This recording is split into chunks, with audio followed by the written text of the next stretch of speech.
ဒီမှာလိုက်ချင်တဲ့နေတင်နေပြလိုက်ပါတယ်ဒီတစ်ခါဒီဗီဒီယိုလေးမှာတော့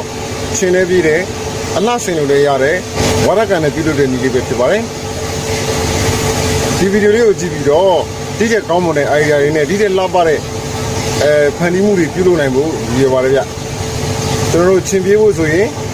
ချင်းပြေးစီတဲ့အစီချင်းပြေးစီတဲ့စီးတစ်ခုလိုပါလိမ့်မယ်အဲ့ဒီစီးနဲ့ကျွန်တော်တို့အလှပဖန်တီးမှုတစ်ခုနဲ့ပေါင်းဆက်ပြီးတော့မှကျွန်တော်တို့ကဒီဝါဒကန်တယ်လေးကိုပြုလုပ်ထားတာဖြစ်ပါတယ်သိဝင်သားတယ်ဆိုတော့ဘယ်လိုလုပ်တယ်ဆိုတော့သိကြအောင်ပါဗျာအရင်ဆုံးကျွန်တော်တို့ဖန်ကွက်အကြည့်တလုံးလိုပါတယ်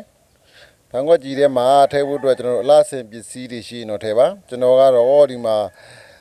ရှင်းမတက်အရွက်ကလေးတွေကိုအလားစင်ဖို့အတွက်ထည့်တာဖြစ်ပါတယ်မိတ်ဆွေတို့အနေနဲ့တော့ကိုယ့်ကိုစိတ်ကြိုက်မိမိစိတ်ကြိုက်ဒီဇိုင်းမျိုးစုံကာလာမျိုးစုံနဲ့ပြုလုပ်လို့ရပါတယ်ကျွန်တော်ကတော့ဒီမှာရှိတဲ့ဟာနဲ့ပဲအဆင်ပြေလို့လုပ်လိုက်တာဖြစ်ပါတယ်အလားပါလည်းသိမကြည့်တတ်တာလည်းပါပါတယ်ဗျကြောက်ခဲလာလေးတွေထည့်ပါတယ်ကျွန်တော်မြစ်ဘေးနဲ့နီးတဲ့ဆိုတော့မြစ်ဘေးမှာကြောက်ခဲလာလေးတွေပေါ်ပါတယ်ဗျအဲကြောက်ခဲလေးတွေကောက်ပြီးရေးပြောင်းဆေးပြီးတော့မှကျွန်တော်ဖန်ခွက်အလားတွေကိုဖန်ခွက်ထဲမှာပေါ်လှအောင်ထည့်တာပါ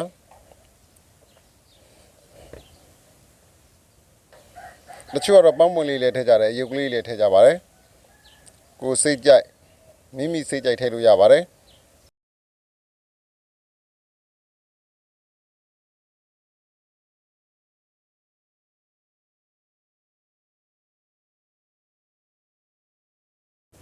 ကဲကျွန်တော်စိတ်ကြိုက်ထည့်ပြီးသွားပြီဆိုရင်တော့ကျွန်တော်ရေထည့်ပါမယ်ရေကိုကျွန်တော်ဖန်ခွက်မပြည့်တပြည့်ရောက်တဲ့ထိထည့်ပါမယ်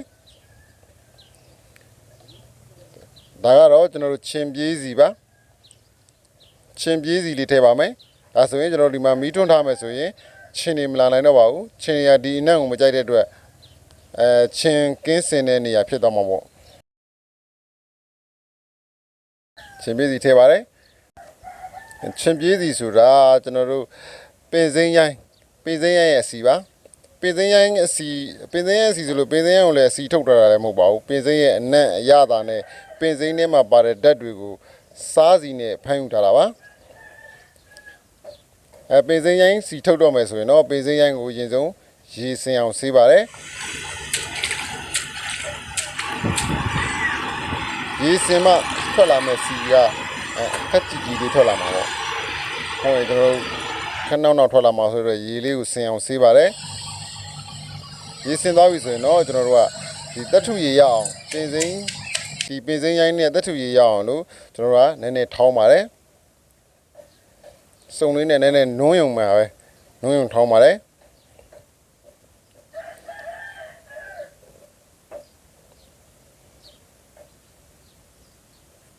ထောင်းပြီးသွားပြီဆိုရင်တော့ကျွန်တော်တို့ကရေနဲ့ပြုတ်မှာဖြစ်ပါတယ်ရေနဲ့နည်းလေးနဲ့ပြုတ်မှာပါ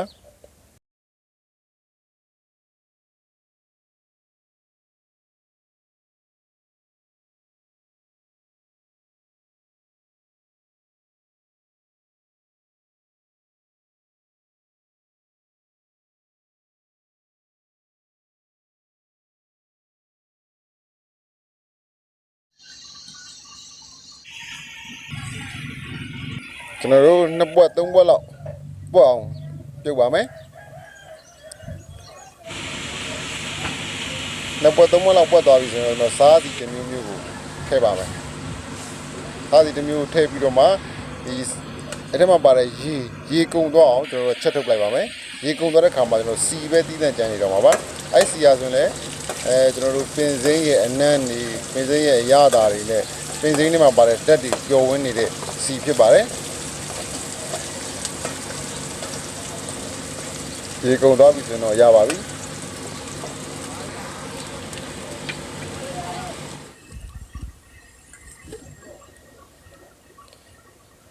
ပကံတန်းတန်းလေးတစ်ခုတည်းကိုအရင်ရွှေ့ပြောင်းထည့်ထားပါမယ်ဒါပဲလေဆိုသူ့မှာရှိတဲ့အနယ်နှစ်တွေဒီရွက်ကမုံတွေကျွန်တော်တို့ကထည့်ပြီးချင်လို့ပါပြီးတော့မှကိုလောင်မဲ့ကိုထည့်ခြင်းနဲ့နောက်တဲ့နေရာတစ်ခုကိုဒီအမုံတွေအနယ်နှစ်တွေမပေါအောင်စစ်ပြီးတော့မှထည့်ထားပါမယ်ရပါပြီဒါကတော့ကျွန်တော်တို့ပင်စိမ်းရိုင်းရဲ့အစီပါချင်းပြေးစီပါတယ်ဒီပင်စိမ်းရိုင်းအစီကိုစောစောကထည့်ထားတဲ့ဖန်ကွက်ထဲမှာကျွန်တော်က တောင်းထည့်ပါမယ်ဒါကတော့ကျွန်တော်တို့မီးစာထည့်ဖို့အတွက်မီးစာတက်ဖို့အတွက်ကျွန်တော်တို့ဖလင်ပြားလေးကိုဒီကျွန်တော်တို့ဖန်ခွက်ရဲ့အဝနဲ့အညီတိုင်းထားပြီးတော့မှဖြတ်တာပါ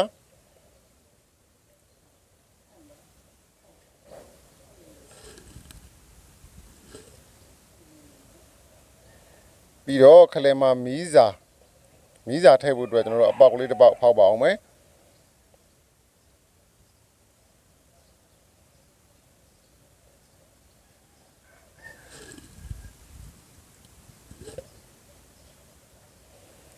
ကျွန်တော်တို့ဒါကတော့ဝါကွန်းပါဝါကွန်းကိုကျွန်တော်တို့မီးစာလုပ်ဖို့အတွက်လိမ့်မှာဖြစ်ပါတယ်ကျွန်တော်တို့မီးစာဖြစ်အောင်လက်နဲ့လိမ့်လိုက်တာပါ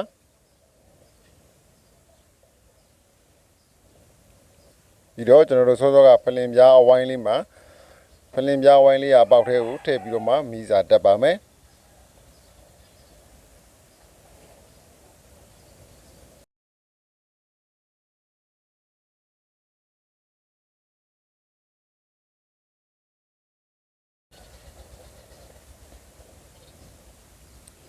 ကျွန်တော်မီးစာရှင်းနေဖြတ်ပါမယ်ကျွန်တော်တို့ထည့်တဲ့ခါမှာဒီမီးစာက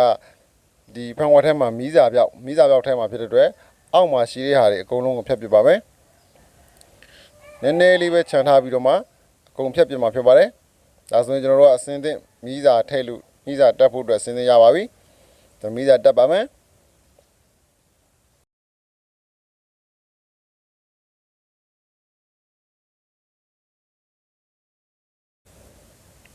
ဒါလေးမီးစာသားလေးတင်用ပါပဲအောက်ထဲကိုနစ်မသွားပါဘူး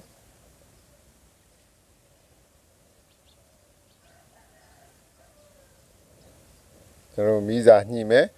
စီဒီဝါကုန်းလေးမှာဒီမီးစာမှာစီပြည့်သွားပြီဆိုရင်စီပြည့်သွားမှမင်းညှိလို့ရမှာဖြစ်ပါတယ်ဒါဆိုရင်ကျွန်တော်တို့ခြင်လဲပြေးတယ်အလှဆင်တွေလည်းရတယ်ကျွန်တော်တို့ဝါတာကန်တယ်လေးရပါပြီထုံးစံတိုင်းကျွန်တော်တို့လွယ်ကူတဲ့နီးလန်းလေးတွေဖြစ်အောင်စီစဉ်တင်ဆက်ပေးနေတာမို့လို့ကျွန်တော် channel လေးကိုလည်း subscribe လေးလုပ်ပေးခဲ့ပါဦးဗျအားလုံးအထူးပဲကျေးဇူးတင်ပါတယ်